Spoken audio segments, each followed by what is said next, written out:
nasa TV5 Media Center Reliant. Kasama ang buong puwersa ng News 5. Ito ang 28th KBP Golden Dove Awards Best TV Newscast. Frontline Pilipinas. News 5 Exclusive. Pasikat sa kalsada, lalaking yan na nakunang nakaupo sa bubungan ng sasakyan, lagot sa LTO.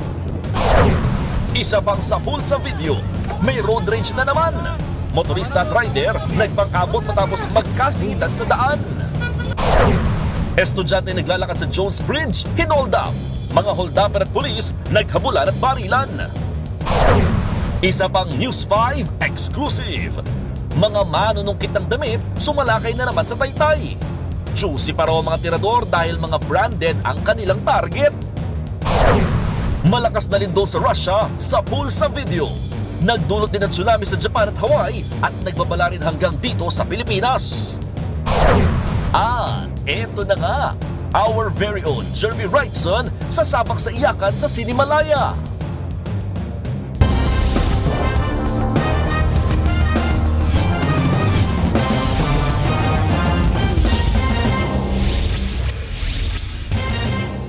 Nang hold up ng estudyante at nakipagbarilan pa sa mga pulis ang riding in tandem sa Maynila. Isa sa kanila ang tinamaan sa enkwentro kaya nahuli ng mga pulis. Nasa frontline na balitang yan si Nina Ong Pauco. Humaharurot ang riding in tandem na ito nang makunan sa CCTV sa ilang kalsada sa Maynila. Hinahabol naman sila ng mga nakamotorsiklo ring pulis. Ang riding in tandem nang hold up umano ng isang estudyante sa Jones Bridge. Mga kapatid, dito mismo sa kabaan ng Jones Bridge sa Maynila, habang naglalakad ang isang estudyante ay hinintuan ito ng riding in tandem at tinutukan ng baril. Nakuhanan sa kanya ang kanyang makagamitan, kasama na dito ang cellphone na nagkakahalaga ng 25,000 at pera na hindi bababa sa 4,000 piso na sana'y pang allowance sa eskwela. Nakahingi naman ng saklolo ang biktima sa mga rumorondang pulis na agad na humabol sa mga sospek.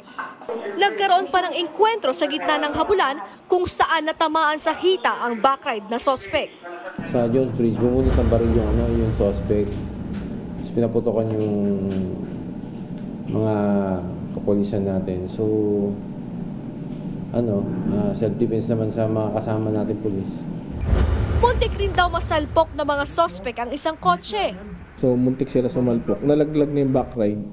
Doon may tama siya. Nung nalaglag, nagkahiwalay sila. Yung rider, iniwan na siya. Nakakulong na ang backride na sospek habang patuloy namang tinutugis ang kasabot niya.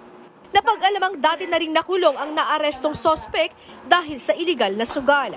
Aminado siya sa pang-hold up. Hold up po namin ang kasama ko. Bakit yung hold up? Dalaw lang po ng panindin pa na kailangan. Nasabat mula sa sospek ang baril na gamit sa krimen at 4 na basyo ng bala, pero pag-aari daw ito ng kanyang kasabwat. Mahaharap ang inarestong sospek sa reklamong robbery with violence and intimidation. Nagbabalita mula sa frontline, Nina Ong Pauco, News 5. Imbis na makapagpabarya, natangayan ng pera ang ilang establishmento sa Metro Manila. Ang suspect nagpapanggap pa raw na empleyado ng isang convenience store para mambudol. Nasa frontline ng balitang yan, si Hannibal Talete. Lumabong ka na patas kasi kami, nagtatrabaho kami ng maayos, mawawalan pa kami ng trabaho ng dahil sa'yo. May anak ako, pinapagatas ko. Galit na kinumpronta ng mga empleyado ng ilang establishmento ang lalaking nambudol umano sa kanila. Naaresto ang suspect matapos muling manloko ng empleyado ng isang restaurant sa Quezon City kagabi. So ang modus niya is nag-aalok siya sa mga different restaurants, convenience stores, coffee shops na magpabarya. Then pagkatapos niya ito makuha, tatangayin niya ito. Nagsusuot pa ang suspect ng uniforme ng isang convenience store, kaya napapaniwala ang mga biktima. Sa investigasyon, umabot na sa 10 establishmento sa Metro Manila ang nabudol ng suspect. Sa ilang pagkakataon ay nakunan pa siya ng CCTV habang ginagawa ang modus. Mahigit 140,000 pesos na ang nanakaw niya.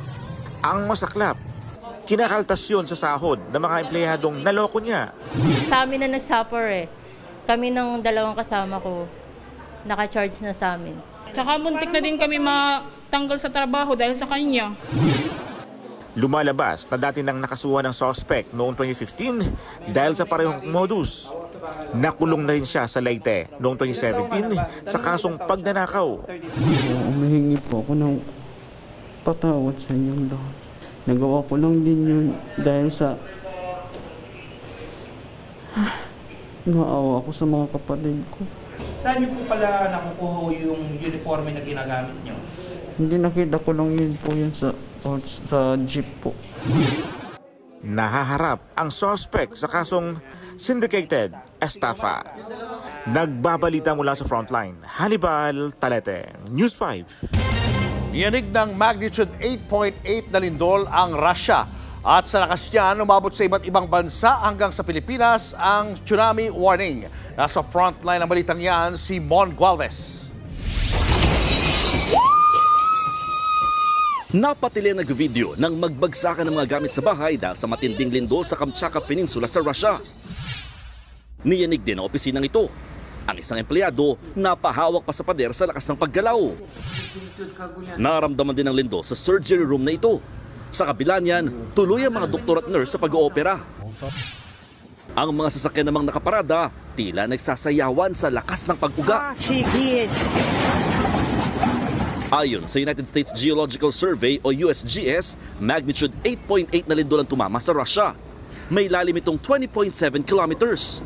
Sa monitoring na ahensya, halos 50 aftershocks ang naitala kabilang ang magnitude 6.9. Ayon sa Russian scientist, ito ang pinakamalakas na lindol sa rehiyon mula 1952. Wala pang naitatalang nasaktan o nasawi pero nawasak ang isang kindergarten school. Bukod dyan, nakaranas pa ng tsunami ang Far East region. Hinampas ng malakas na alon at binaha ang coastal town.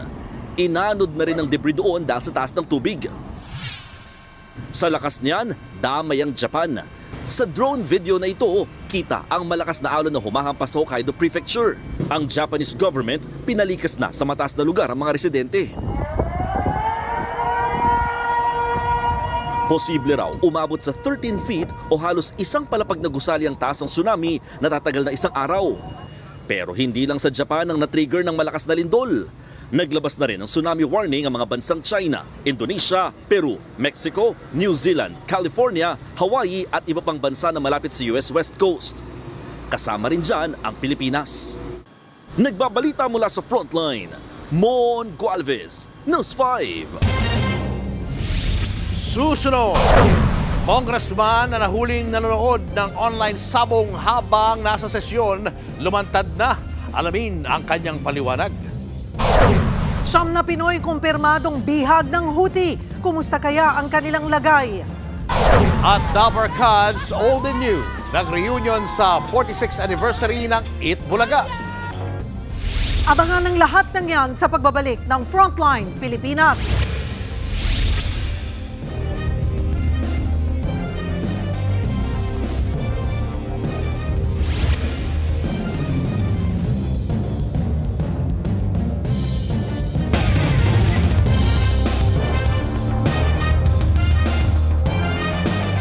Mga kapatid, Julius Babaw po, nasa Middle East o saan mang dako ka ng mundo, manatiling may alam at may pakialam sa mga mainit na balita dito sa ating bansa.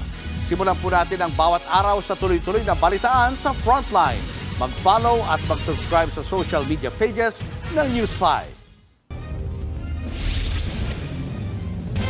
Siyam na Pilipinong tripulante mula sa sinalakay at lumubog na MV Eternity Sea ang bihag ngayon ng Houthi sa Yemen.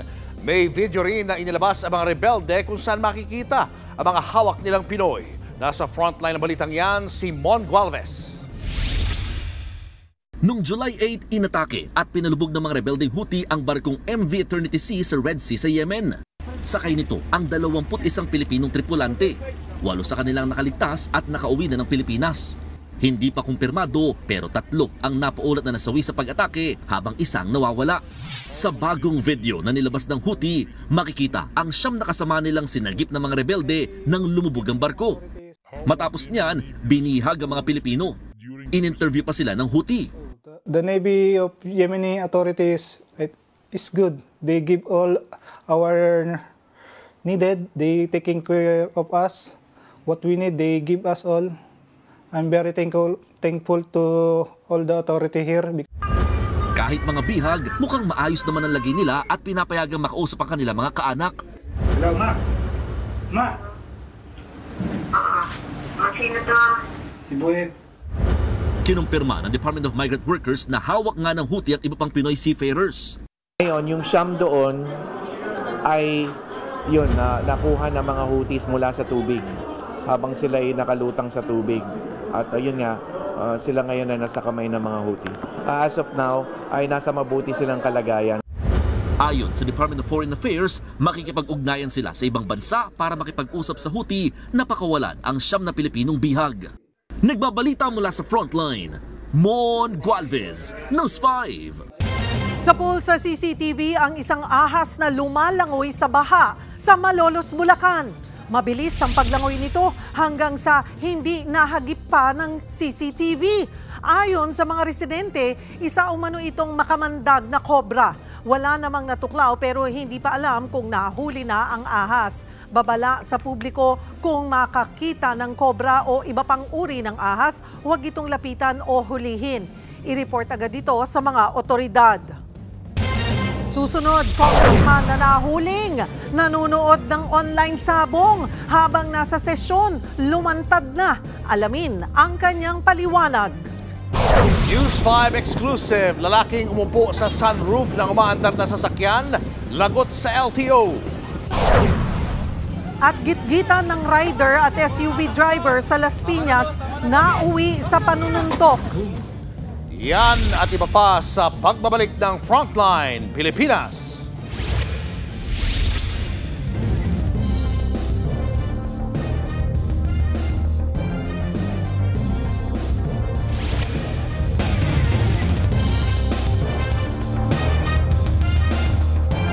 Mga kapatid, Julius Babaw po. Nasa Middle East o sa amang dako ka ng mundo, manatiling may alam at may pakialam sa mga may init na balita dito sa ating bansa. Simulan po natin ang bawat araw sa tuloy-tuloy na balitaan sa Frontline. Mag-follow at mag-subscribe sa social media pages ng News 5. Timbog ang isang babae sa Cebu City dahil sa pagsasagawa ng peking annulment. Naaresto siya sa isinagawang entrapment operation sa isang mall kung saan huli sa akto ang babae na nakikipagtransaksyon. Nag-ugat ito sa reklamo ng isang opisyal ng Philippine Coast Guard. Nagpakilala raw sa kanya ang suspect na sekretary ng isang abogado. Hiningan daw siya nito ng 200,000 pesos para maproseso ang annulment kahit no-show o hindi siya magpakita. Hawak na ng pulis ang suspect na mahaharap sa mga kasong estafa at usurpation of authority. Showbiz, eto na nga! Mga kapatid, eto na nga ang mga maiinit na showbiz balita ngayong Miyerkules. One big happy reunion ng mga old and new Dabarkads ang selebrasyon ng 46th anniversary ng Eat Bulaga. Nasa Frontline ang balitang yan, si News 5 digital producer Von Bilinario.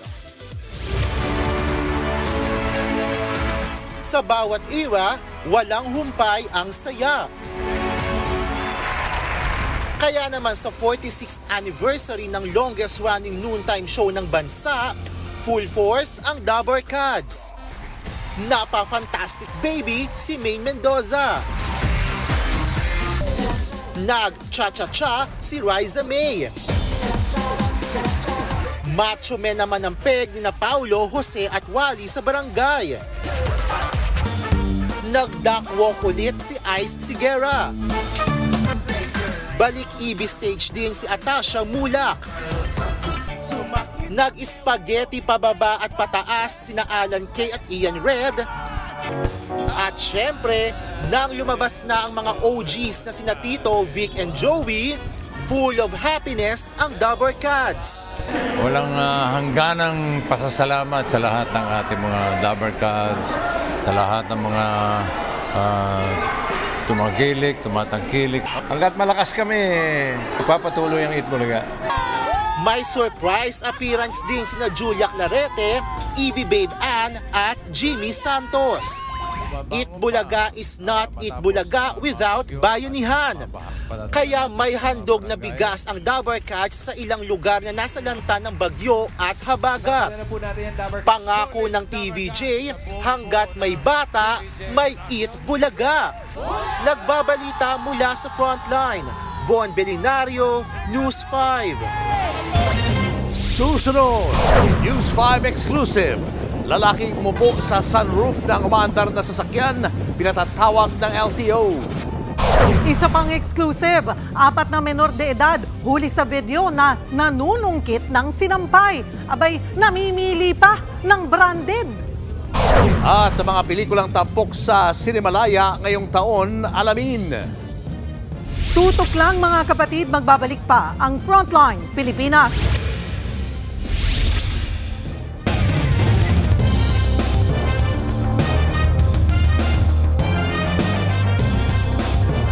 Mga kapatid, Cheryl Cosim po.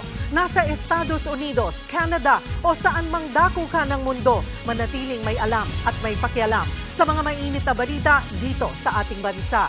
Simulan natin ang bawat araw sa tuloy-tuloy na balitaan sa Frontline. Mag-follow at mag-subscribe sa social media pages ng News 5.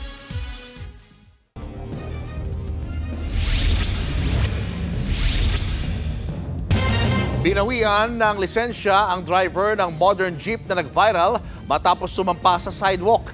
Pinagpapaliwanag naman ang mga sangkot sa isa pang viral video ng lalaking umupo naman sa sunroof habang umaandar ang sasakyan. Nasa frontlining balita si John Aroa ng News 5 Visayas Exclusive.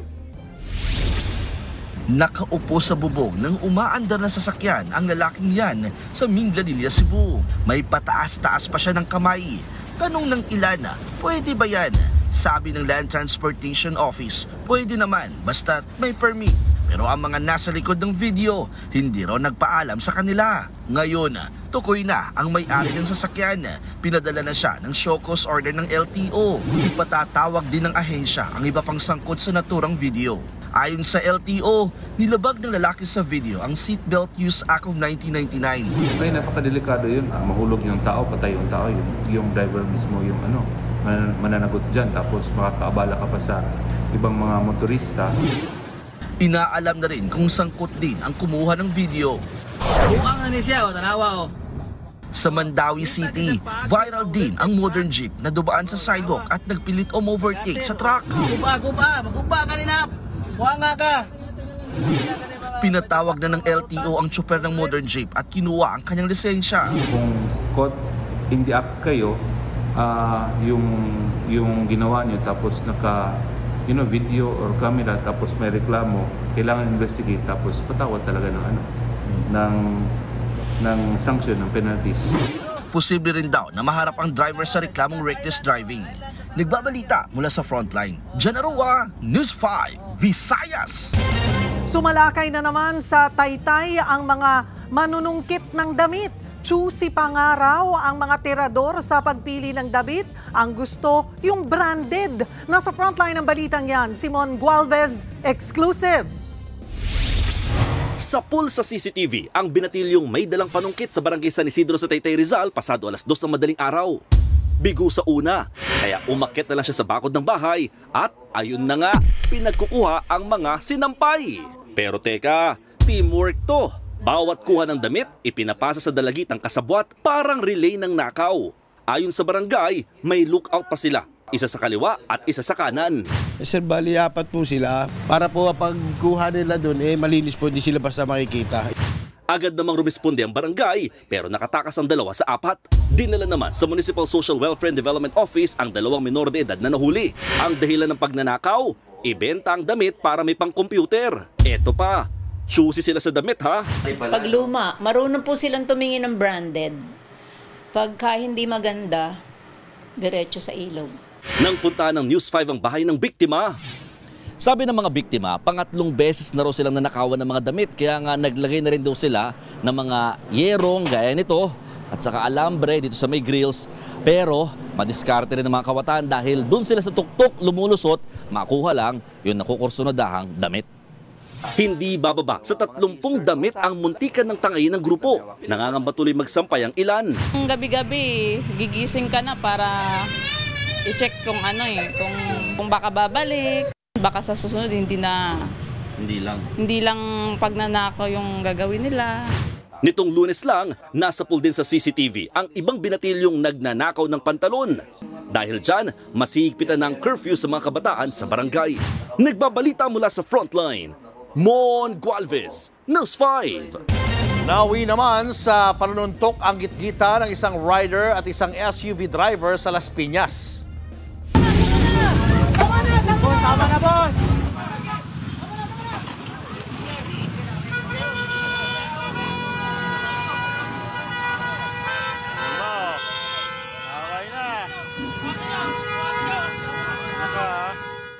Sa video, makikita ang pinagsusuntok ng SUV driver ang helmet ng motorcycle taxi rider. Sinubukang bumawi ng rider pero inawat siya ng isang traffic enforcer. Sa inis ng rider, binali niya ang wiper sa likod ng SUV. Itinumba naman ng driver ang motorsiklo ng rider. Ayon sa mga testigo, nagsimula ang alitan ng mag-overtake ang rider at muntik nang mabangga ng SUV. Wala namang nagsampa ng reklamo sa mga sangkot na motorista ayon sa Las Piñas Police. Kinansila na ng PHIVOLCS ang tsunami warning sa 22 probinsya sa bansa kasunod ng lindol sa Russia. Pero ang mga residente maagang lumikas dahil sa takot. Nasa frontline ng balitang yan, si Bril Montalvo. Pasado 1:00 ng hapon, malaki at malakas na hampas ng alon ang naranasan sa isla ng Calayan sa Cagayan. Kasunod yan ang tsunami alert bunsod ng magnitude 8.8 na lindol sa Russia. Agad pinalikas ang mga residenteng nakatira sa tabing dagat. Ang mga bayan naman sa Quezon gaya ng Bordeos, Gumaca, San Narciso, Caluwag, Pulilio, Patanungan at Trial ininspeksyonan ng mga pulis. Pansamantala ring isinara sa mga turista at residente ang mga beach. Ganyan din sa Baler, Aurora at Leyte na parehong nagsagawa ng preemptive evacuation. Ang taga Davao City naman na si Nanay Alma Lorejo, inihanda na ang mga importante niyang dokumento at gamit sakaling magpatupad ng forced evacuation. Ang kinatitirikan kasi ng bahay niya mismong dagat na. Natakot din kami, malapit lang kasi kami sa dagat. Kami dito takot din kasi hindi namin alam kung sa anong oras ngayon, machu-tsunami na, tapos yun, handa na kami, takbo. Malaking bahagi kasi ng Mindanao ang kabilang sa 22 lugar sa bansa na nakataas ang tsunami warning. Ang ilang mangingisda maagang umalis sa laot dahil sa pangamba ng tsunami. Ang mga beach resort din sa lugar hindi muna tumatanggap ng bisita. Ipinagbabawal din nila ang pagsuswimming mula 1:00 hanggang 3:00 ng hapon kanina. Yan kasi ang oras na inaasahang tsunami ayon sa PHIVOLCS. Giit nila malayo man ang Russia, malapit ang Pilipinas sa Pacific Ring of Fire. Nangyayari na po ito. Lahat po ng mga bansa na nasa gilid ng Pacific Ocean ay source po yan ng earthquake. Sa ngayon po, sa pangyayari ngayon, minor sea level siya, orange, no? Orange level siya, don't panic. Nagbabalita mula sa frontline, Bril Montalvo, News 5, Mindanao. Kaugnay ng balitang yan, ang tsunami ay iba pa sa storm surge na dulot ng bagyo o matataas na alon na dulot ng amihan at habagat. Ito po ay malalaki at mapanganib na alon na nagmumula sa lindol. Pero hindi lang basta lindol, may mga lindol na nakikiskisan ang tectonic plates. Pero dapat subduction o yung tinatawag nating nagpapatong yung tectonic plates para magkaroon tayo ng pagtaas at paggalaw ng tubig. Dapat din offshore o nasa laot ang pinanggalingan ng tsunami. At isa pa, dapat malakas na lindol o higit 6.5 magnitude ang lindol para makapagdulot ng mapaminsalang tsunami. Kanina nga, nakapagtala ng 8.8 magnitude na lindol sa may Russia. Ang enerhiya ng tsunami ay kumikilos ng nasa around 300 to 500 miles per hour na singbilis ng pampasaherong eroplano o jeepney or jet plane. Pero hindi agad ito humihina kapag kumikilos sa malalim na karagatan, kaya umaabot ito sa malalayong lugar kahit tawid pa yan ng karagatang Pasipiko. kapag nakapagtala ng halos 1 metrong taas ng tubig ang Japan at Hawaii na nagmula sa tsunami kanina sa Russia, pero dahil sa layo at anggulo ng ating bansa mula sa pinanggalingan ng tsunami sa Russia, wala itong masyadong naging epekto sa atin. Sa katunayan, nagtaas ng tsunami advisory ang PhilBox, pero tinanggal din ang kalaunan dahil wala ring naitalang pagtaas ng tubig mula sa tsunami. At ako po ang inyong weather frontliner, Alvin Pura, na laging may panahon para sa iyo. Sa ibang balita naman, umamin na si AGA Party List Representative Nicanor Briones na siya nga ang nakuna ng video at litrato na nanonood ng online sabong sa gitna ng sesyon sa Kamara. Ang paniwanag niya sa Frontline Report ni Marian Enriquez. Now showing sa loob mismo ng Kamara. Viral ngayon ang litrato ng isang kongresistang nahuli umanong nag-iisabong sa cellphone habang nasa plenaryo. Kuha yan habang nagbobotohan pa ang mga mambabatas para sa bagong House Speaker ng 20th Congress.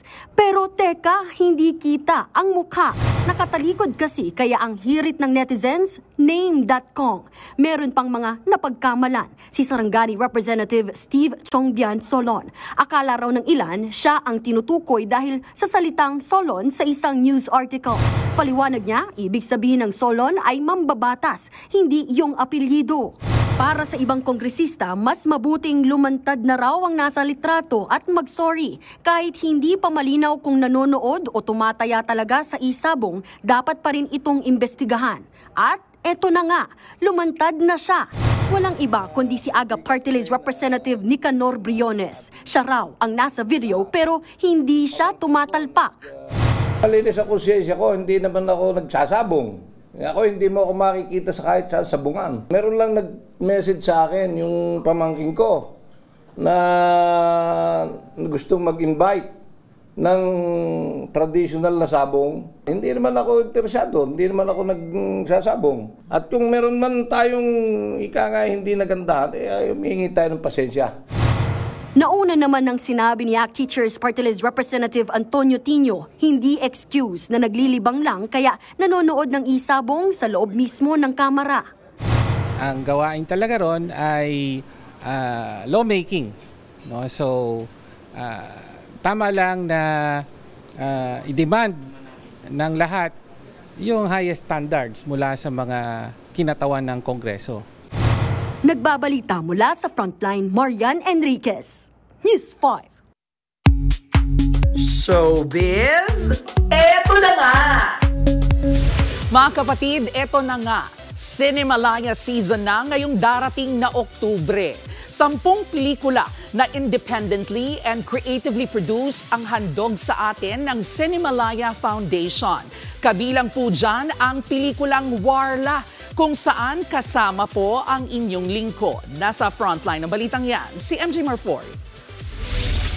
Transpower unlocked. We were served mata-mata acting by our one and only Frontline Showbiz anchor at Summer MMFF Best Supporting Actress Jervie Wrightson. Makakasama niya rin ang isa pang MMFF Best Supporting Actress at Good Morning Kapatid host na si Dimples Romana para sa kabog na Cinemalaya Film Festival entry na Warla. Directed by Kevin Alhambra at written by Ara Badayos. Ito ang kauna-unahang Pinoy film na all transsexual ang main cast. Iikot ang kwento sa grupo ng transgender women na kabilang sa mga sindikato na nangingidnap na mga foreigner para pondohan ang kanilang gender-affirming surgery. Bukod sa Warla, kwento ng 4 na babaeng queer naman ang tatalakayin sa pelikulang Open Endings na pagbibidahan ni Janela Salvador, Jasmine Curtis Smith, Clea Pineda at OPM singer Lian Mamonong.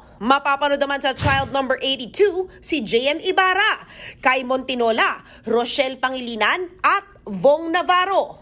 Ang mga veteranong aktor namang sina Jackie Lou Blanco, Leo Martinez at Yula Valdez ang nasa paglilitis. Mapapanood din ang Abanse, Bloom Where You Are Planted, Cinemar Tears, habang nilalamon ng Hydra ang kasaysayan, Padamlagan o Nightlight at Republika ng Pilipinas.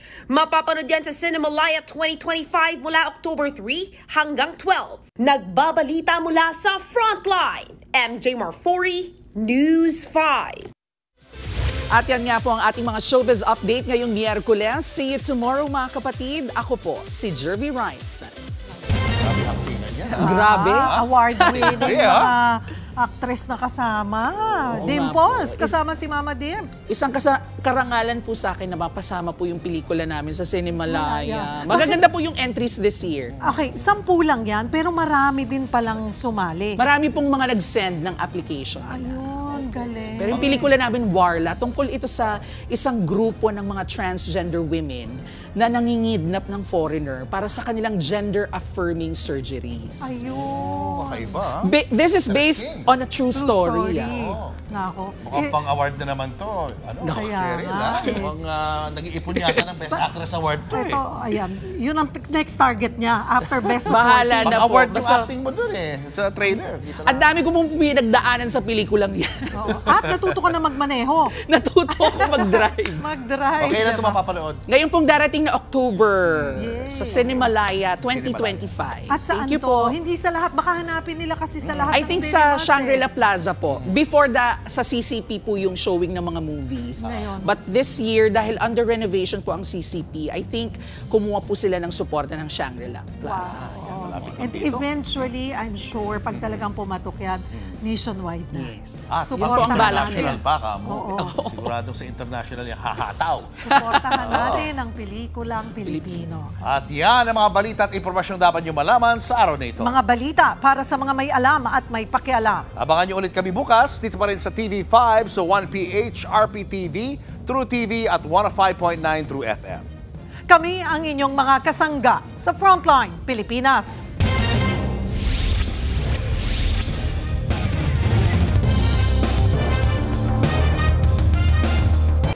Mga kapatid, Cheryl Cosing po. Nasa Estados Unidos, Canada o saan man dako ka ng mundo, manatiling may alam at may pakialam sa mga maiinit na balita dito sa ating bansa. Simulan natin ang bawat araw sa tuloy-tuloy na balitaan sa Frontline.